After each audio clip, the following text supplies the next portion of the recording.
Hello students, how are you? I hope you all are doing well. Now students, as you know, this is your social science class and today we will read social science history our past volume 2nd class 7th and chapter number 10, and the chapter number 10 is 18th century political formations. Okay, 18वीं शताब्दी तक राजनीतिक गठन. All right, and students, we have to start from page number 143, page number 143, and this is video third. All right, video third of this chapter. So let's start students. Hyderabad. Okay, now we will read about Hyderabad. निज़ाम उल मुल्क असफ जहाँ. ठीक है, निज़ाम उल मुल्क असफ जहाँ, the founder of Hyderabad state 1724 to 1748, was one of the most powerful members at the court of the Mughal Emperor Farrukh Siyar. He was entrusted first with the governorship of Awadh and later given charge of the Deccan as the Mughal governor of the Deccan provinces. During 1720 to 22, Asaf Jah had already gained control over its political and financial administration, taking subsequent advantage of the turmoil in the Deccan and the competition amongst the court nobility. He gathered power in his hands and became the actual ruler of that region. तो अब हम पढ़ेंगे students Hyderabad के बारे में. तो हैदराबाद में क्या हुआ था, कौन से मुगल शासक हैदराबाद में आए थे. ओके, निज़ाम उल मुल्क. ओके, निज़ाम उल मुल्क असफ जहाँ. ठीक है ना, 1724 to 1748, the founder of the Hyderabad state was one of the most powerful members at the court of Mughal Emperor Farrukh Siyar.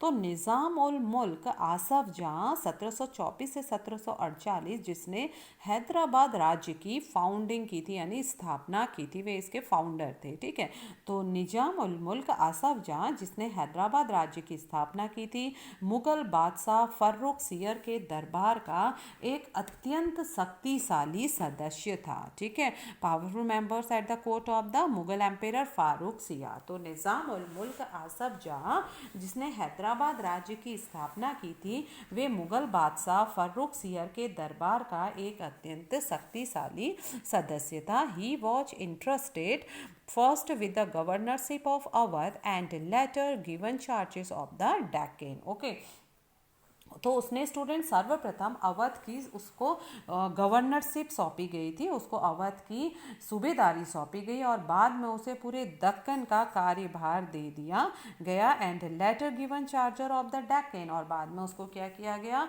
Deccan का पूरा चार्ज, पूरा कार्यभार दे दिया गया as the Mughal governor of the Deccan provinces. During 1720s, Asaf Jah had already gained control over its political and financial administration. Okay, as the Mughal governor of the Deccan provinces.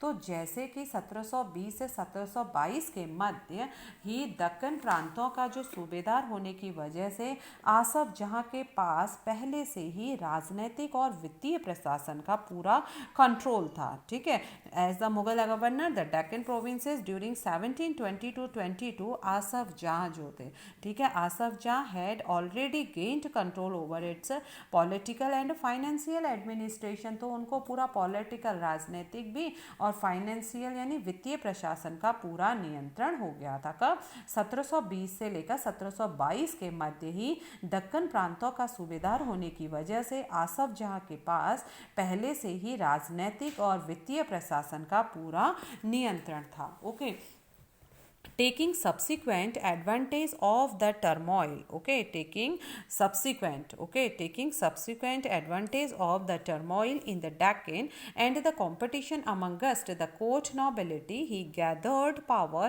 in his hands and became the actual ruler of that region. Okay, और दक्कन में होने वाले उपद्रवों और मुगल दरबार में चल रही जो प्रतिस्पर्धा था, उसका फायदा उठाकर उसने पूरा सत्ता हथिया ली और उस क्षेत्र का वास्तविक शासक बन गया। ठीक है, तो हम निज़ाम उल मुल्क आसफ जहाँ की अगर हम बात करें तो जो निज़ाम उल मुल्क आसफ जहाँ थे वे हैदराबाद राज्य की उन्होंने स्थापना की थी। ठीक है, उन्होंने हैदराबाद राज्य की क्या की थी स्टूडेंट्स, स्थापना की थी।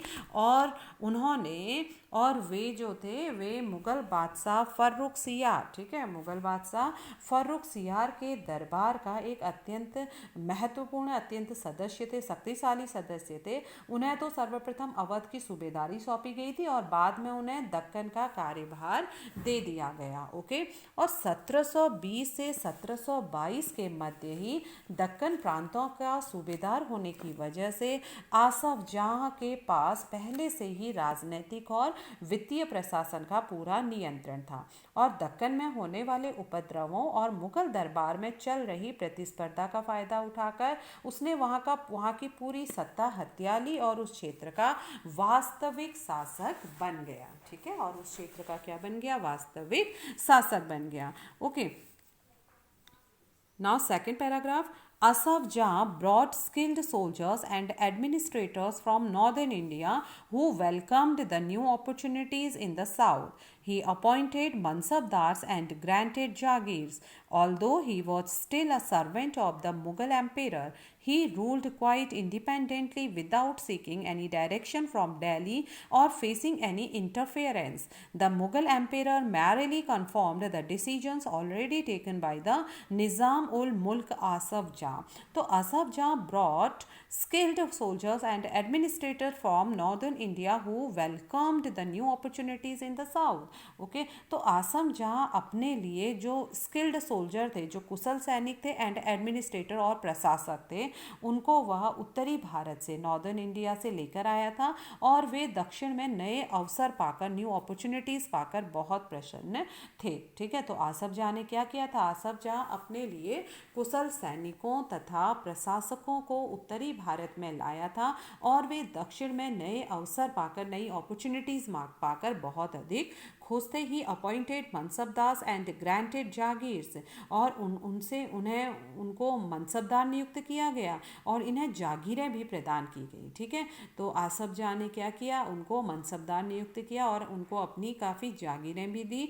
Although he was still a servant of the Mughal empire, he ruled quite independently without seeking any direction from Delhi or facing any interference. Although he was still a servant of the Mughal emperor, हालांकि वह अभी भी मुगल सम्राट का servant था, दास था, सेवक था, फिर भी वह काफ़ी आज़ादी से शासन चलाता था। ही ruled quite independently without seeking any direction from Delhi और फेसिंग एनी इंटरफेरेंस। ओके, तो हालांकि वह अभी भी मुगल सम्राट का सेवक था, लेकिन फिर भी वह काफ़ी आज़ादी से शासन चलाता था, शासन को काफ़ी आज़ादी से चलाता था। Okay, and the Mughal ampere, alright, emperor, he ruled quite independently without seeking any direction from Delhi or facing any interference. ठीक है, और स्टूडेंट्स न तो दिल्ली से कोई वह निर्देश लेता था और न ही दिल्ली उसके कामकाज में कभी कोई इंटरफेरेंस करती थी, हस्तक्षेप करती थी।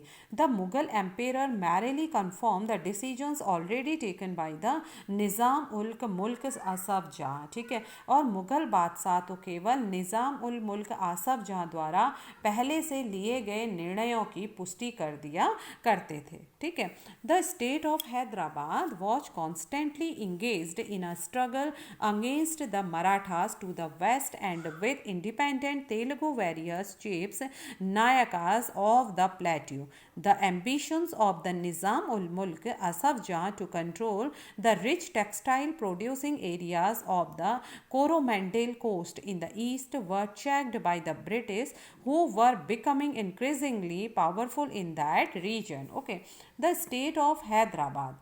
So the state of Hyderabad constantly engaged in a struggle against the Marathas to the west and with independent Telugu warrior chiefs of the plateau. Okay, तो हैदराबाद राज्य पश्चिम की ओर मराठों के विरुद्ध और पठारी क्षेत्रों के स्वतंत्र जो तेलुगु लोग थे, ठीक है, और जो वहाँ के स्वतंत्र तेलुगु लोग थे, तेलुगु वॉरियर्स चीफ्स थे, ठीक है, तेलुगु सेना नायकों के साथ युद्ध करने में सदा संलग्न रहता था, बिजी रहता था। तो जो हैदराबाद राज्य था वह पश्चिम की ओर मराठों के विरुद्ध और पठारी क्षेत्र के स्वतंत्र तेलुगु सेना नायकों के साथ युद्ध करने में सदा संलग्न रहता था। ओके, एंड इसके साथ साथ the ambitions of the Nizam ul Mulk Asaf जहाँ, और जो निज़ाम उल मुल्क का जो एम्बिशंस था, ठीक है, निज़ाम उल मुल्क आसफ जहाँ की दिशा पूर्व दिशा में आसफ जहाँ जो control to rich textile producing areas of the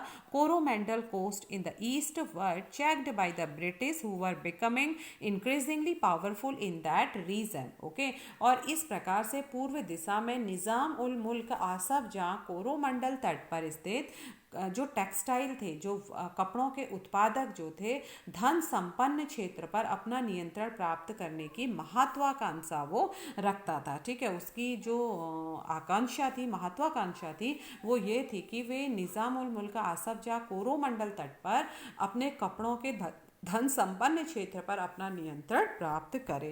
पर इसकी जो महत्वाकांक्षा थी उस क्षेत्र में ब्रिटिश शक्ति की उपस्थिति के कारण रोक लग गई। इसकी यह कामना, यह इच्छा पूरी नहीं हो पाई। ओके, द निज़ाम्स आर्मी, अब हम पढ़ेंगे निज़ाम की फौज के बारे में। The Nizam's army, a descriptions of the Nizam of Hyderabad personal troopers in 1790। The Nizam has a swan of 400 elephants. Okay, the Nizam has a swarni of 400 elephants, several thousand of horsemen near his person who receive upwards 100 rupees nominal pay and are extremely well mounted and richly comparison। ठीक है, richly comparison। तो जो हैदराबाद के जो निज़ाम थे उनके जो निजी सैनिकों का एक वर्णन 1790 में यहाँ पर दिया गया है निज़ाम की फौज के बारे में। तो चलिए पढ़ते हैं हैदराबाद के निज़ाम के निजी सैनिकों का एक वर्णन। The Nizam has a squadron of 400 elephants, several thousand of horsemen near his person who receive upwards 100 rupees nominal pay and are extremely well mounted and richly caparisoned। ठीक है, तो वे कहते हैं कि निजाम के पास 400 हाथियों की सवारी थी। ओके, सवारी थी 400 हाथियों की। उसके आसपास कई हजार घुड़सवार रहते थे, हॉर्समैन रहते थे, और इन अत्यंत कुशल और अति सुंदर सजे हुए सवारों का, जो घुड़सवारों था, उनका जो वेतन था वह कितना था, 100 रुपये से ज़्यादा है। ओके, तो निजाम की फौज के बारे में हैदराबाद के निजाम के निजी सैनिक का एक वर्णन है। वे कहते हैं कि निजाम के पास 400 हाथियों की सवारी है, उसके आसपास कई हजार घुड़सवार रहते हैं।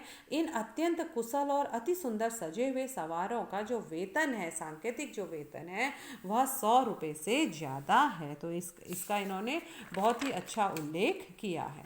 Okay, now next page students, we will read about Awadh. अब हम पढ़ेंगे अवध के बारे में। Okay, so let's read. Burhan ul Mulk, okay, Burhan ul Mulk Sadat Khan was appointed Subedar of Awadh in 1722 and founded a state which was one of the most important to emerge out of the breakup of the Mughal Empire. Awadh was a prosperous region controlling the rich alluvial Ganga plain and the main trade route between North India and Bengal. Burhan ul Mulk also held the combined offices of Subedari, Diwani and Fauzdari. In other words, he was responsible for managing the political, financial and military affairs of the province of Awadh. तो अब हम पढ़ते हैं अवध के बारे में। Here you can see picture of Burhan ul मुल्क सादत खान। यहाँ पर बुरहान उल मुल्क सादत खान का पिक्चर दिया गया है, आप इस चित्र को देख सकते हैं। चलिए आइए पढ़ते हैं अवध के बारे में। तो बुरहान उल मुल्क सादत खान वॉज अपॉइंटेड सूबेदार ऑफ अवध इन 1722। ओके, तो बुरहान उल मुल्क सादत खान को 1722 में अवध का सूबेदार नियुक्त किया गया था। And founded a state which was one of the most important to emerge out of the breakup of the Mughal empire. और मुगल साम्राज्य का विघटन होने पर जो राज्य बने उनमें यह राज्य सर्वाधिक महत्वपूर्ण राज्यों में से एक था। Awadh was a prosperous region, Awadh एक समृद्ध क्षेत्र था, ठीक है, अवध एक समृद्धशाली प्रदेश था, controlling the rich alluvial Ganga plain and the main trade route between north India and Bengal. और अवध एक समृद्धशाली प्रदेश तो था जो कि गंगा नदी के फर्टाइल लैंड में, उपजाऊ मैदान में फैला हुआ था, और उत्तरी भारत तथा बंगाल के बीच व्यापार का मुख्य मार्ग उसी में से होकर गुजरता था। Main trade route between north India and also Bengal, ठीक है, बंगाल और उत्तरी भारत के मेन ट्रेड रूट वहाँ से गुजरते थे। Burhan ul Mulk also held the combined offices of subedari, diwani and faujdari. Okay, और बुरहान उल मुल्क ने अवध की सूबेदारी, दीवानी और फौजदारी एक साथ अपने हाथ में ले ली। इन अदर वर्ड्स, दूसरे शब्दों में, he was responsible for managing the political, financial and military affairs of the province of Awadh, ठीक है। और इसके साथ साथ उन्होंने सूबे के राजनैतिक, वित्तीय और सैनिक मामलों का एकमात्र वो क्या बन गया था, होल्डर, एकमात्र कर्ता धर्ता वह बन गया था, ठीक है। बुरहान ए मुल्क ने भी अवध की सूबेदारी, दीवानी और फौजदारी, ठीक है, एक साथ क्या की थी, उन्होंने एक साथ अपने हाथ में ले ली, और सूबे के राजनैतिक, पॉलिटिकल, राजनैतिक, फाइनेंशियल, वित्तीय एंड मिलिट्री अफेयर्स और वहाँ की जो सेना के सैनिक जो मामले थे उनका एकमात्र कर्ता धर्ता वह बन गया। Okay, Burhan ul Mulk try to decrease Mughal influence in the Awadh region by reducing the number of office holders, jagirdars appointed by the Mughals. Okay, he also reduced the size of jagirs and appointed his own loyal servants to vacant position. The accounts of jagirdars were checked to prevent cheating, and the revenues of all districts were reassessed by officials appointed by the Nawab's court. He seized a number of Rajput jamidaris and the agriculturally fertile lands of the Afghans of Rohilkhand. Okay. So Burhan ul Mulk tried to decrease Mughal influence in the Awadh region by reducing the number of office holders, Jagirdar appointed by the Mughals. Okay, तो इस प्रकार जो बुरहान उल मुल्क थे, ठीक है, तो इस प्रकार बुरहान ए मुल्क ने influence in the Awadh region by reducing the number of office holders, तो इस प्रकार से जो जमींदार को महाजनों तथा साहूकारों से जो उधार लेना पड़ता था, ठीक है, जो भी इनको उधार लेना पड़ता था, Awadh region by reducing, try to decrease, तो इस प्रकार की चीज़ों ने, ठीक है, तो इस प्रकार की जितनी भी चीज़ें थी उस वजह से बुरहान मुल्क ने अवध क्षेत्र में मुग़ल प्रभाव को कम करने की कोशिश के चलते चलते मुग़लों द्वारा नियुक्त अधिकारियों की संख्या में क्या कर दी, कटौतियाँ कर दी। ओके, बुरहान मुल्क ट्राई टू, ओके, तो 18वीं शताब्दी में क्या हुआ था स्टूडेंट्स, बंगाल का एक क्षेत्रीय राज्य था, ठीक है, तो एक क्षेत्रीय राज्य था जो जिससे जमींदारों में काफ़ी बदलाव आया था, और उस समय क्या था कि सभी जो जमींदार थे बड़ी कठोरता से राजस्व नकद का वसूल किया करते थे, और बहुत से जमींदारों को महाजनों और साहूकारों से उधार लेना पड़ता था, और जो लोग राजस्व और उसका भुगतान नहीं कर पाते थे उन्हें मजबूरन अपनी ज़मीनें बड़े जमींदारों को बेचनी पड़ती थी। तो इसी प्रकार से बुरहान उल मुल्क ने अवध क्षेत्र में मुग़ल प्रभावों को कम करने की कोशिशों के चलते मुग़लों द्वारा जो नियुक्त अधिकारी थे, जो जागीरदार थे, उनकी संख्या में क्या कर दी, उन्होंने कटौती कर दी। Reduce the size of jagirs and appointed his own loyal servants to vacant position, और उन रिक्त स्थानों पर अपने जो लॉयल ईमानदार सेवक थे उनको नियुक्त कर दिया।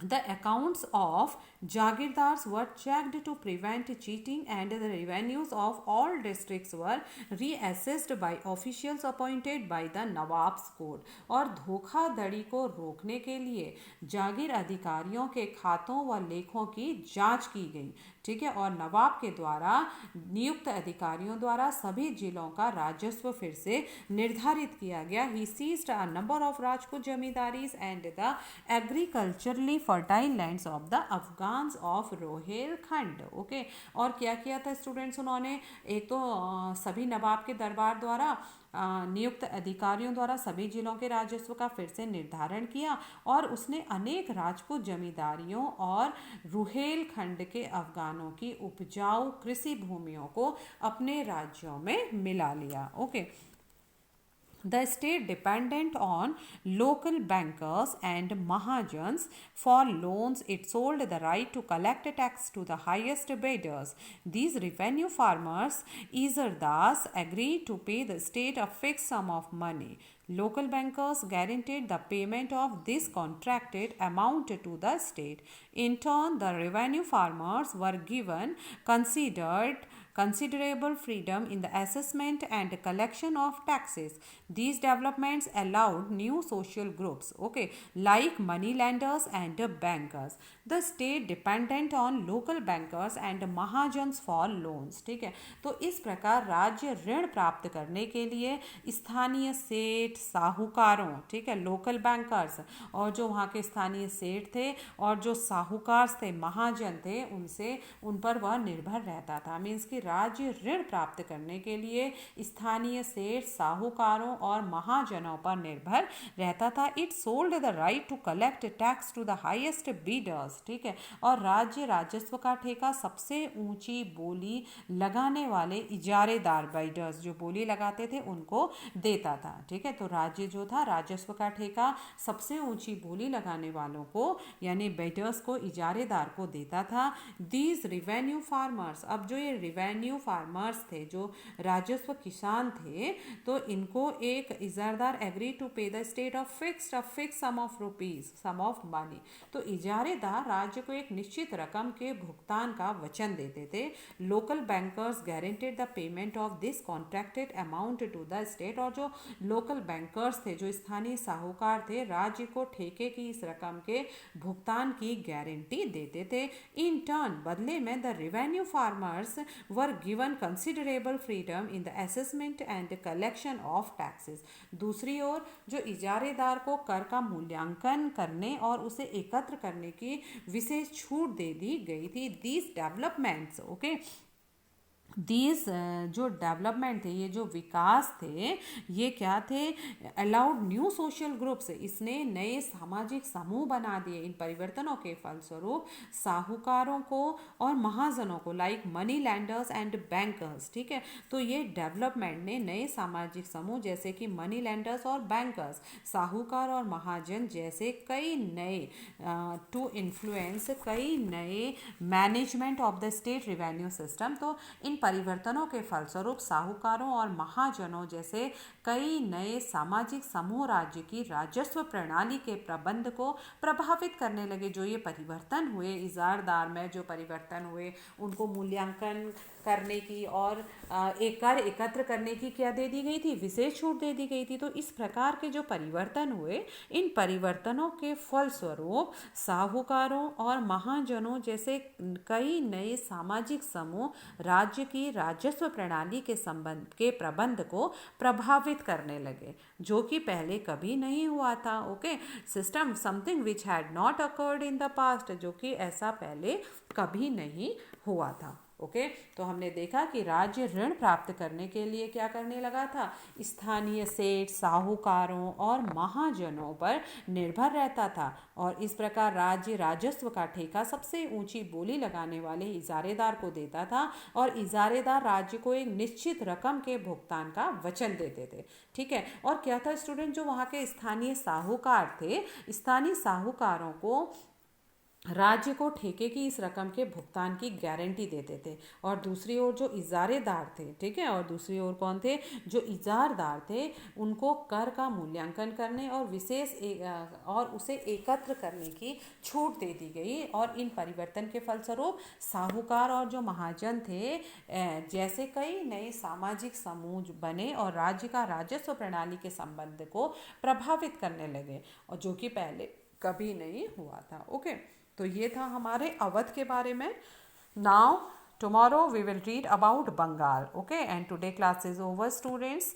Now tomorrow I will be back with new topics of Bengal. Okay, so till then, students, revise your work, do your work properly, and take care. Thank you very much.